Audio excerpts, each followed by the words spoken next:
আমার স্বামী যখন আমাকে প্রথম আমার গায়ে হাত তুলে তখন আমি 4 মাসের প্রেগনেন্ট। আর তার থাপ্পড়ের বেগটা এত জোরে ছিল যে আমি সঙ্গে সঙ্গে দেওয়ালের সঙ্গে ধাক্কা খাই এবং ধাক্কা খাওয়ার সঙ্গে সঙ্গে আমার মিসক্যারেজ হয়ে যায়।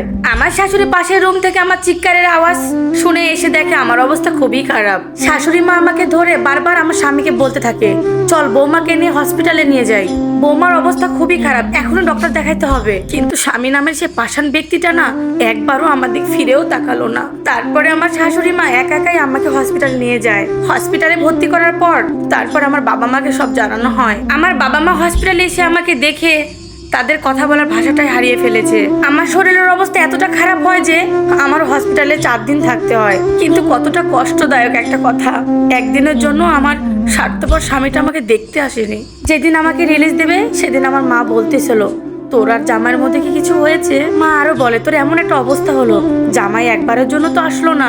আমার মা আমার শাশুড়িকে বারবার বলতে থাকে, আপনি কেন কিছু বলছেন না? আমার মেয়ের তো এমনি এমনি মিসক্যারেজ হয়ে যাওয়ার কথা না, 2 দিন আগেও তাকে ডাক্তার দেখেছি, সেও সম্পূর্ণ সুস্থ ছিল, তাহলে এসব কিভাবে হলো?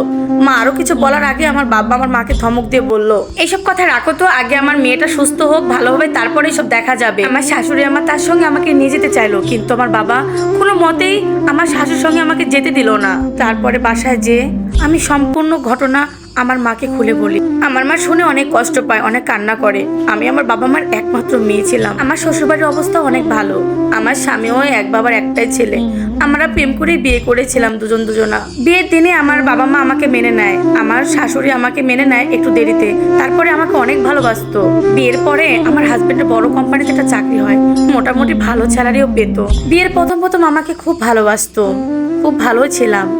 ঢাকায় থেকে যখন চিটাগং ট্রান্সফার করে দিল তখন আমি আমার শাশুড়ির সঙ্গেই থাকতাম। আমার স্বামী চিটাগং যাওয়ার পরে ওর মধ্যে অনেক পরিবর্তন দেখা দেয়। আমার সঙ্গে ঠিক মতো কথা বলতো না, ফোনও দিত না। সে আরো বলতো তার নাকি অনেক কাজের চাপ। সে যখন 4 মাস পর ছুটিতে আসতো এসে আমাকে অনেক মারধর করতো। আমি অসুস্থ হওয়ার পর থেকে আমি আমার বাবা মায়ের বাড়িতেই থাকতাম। আমার শাশুড়ি মাঝে মাঝে নিতে আসতো, আমার স্বামী কিন্তু আমাকে কখনো নিতে আসেনি। প্রতিবারই আমার শাশুড়িকে আমার মা তাড়িয়ে দিত, বলতো আপনি আসেন কেন, আপনার ছেলে আসে না। তারপরের একবার আমার শাশুড়ি হঠাৎ আমাকে ফোন দিয়ে বলে তার ছেলে নাকি একটা মেয়ে নিয়ে বাসায় এসেছে। আমি যেন তাড়াতাড়ি তাদের বাড়িতে যাই। পরে জানতে পারলাম তারা একসঙ্গে চাকরি করত, তাদের এই সূত্রে তাদের প্রেম। তারপর আমার স্বামী তাকে বিয়ে করে। আসলে এই জন্য আমার স্বামী আমাকে অত্যাচার করতো, আমি যেন চলে আসি। আমারও তার প্রতি জানো না আজ আর মায়া নেই, কারণ ওর জন্য আমি আমার সন্তান হারিয়েছি। আমি ওকে কখনো ক্ষমা করব না। আমাদের এক পর্যায়ে বিচ্ছেদটা হয়ে যায়। আমি যখন তাকে ছেড়ে দেই আমার শাশুড়ি অনেক বাধা দিয়েছিল, কারণ আমার শাশুড়ি আমাকে মেয়ের মতো ভালোবাসতো। আমি যখন চলে আসি তখন শুধু ওই মেয়েটাকে একটা কথা বলে এসেছিলাম, শোনো, যে আমাকে রেখে তোমার কাছে চলে গিয়েছে, মনে রেখো সে একদিন না তোমাকে রেখে অন্যজনের কাছে চলে যেতে পারে, তাই এত বিশ্বাস করো না। ডিভোর্সের পর থেকে আমি আমার বাবার বাড়িতেই থাকি, কিন্তু ওই বাচ্চাটার জন্য অনেক কষ্ট হয় আমার।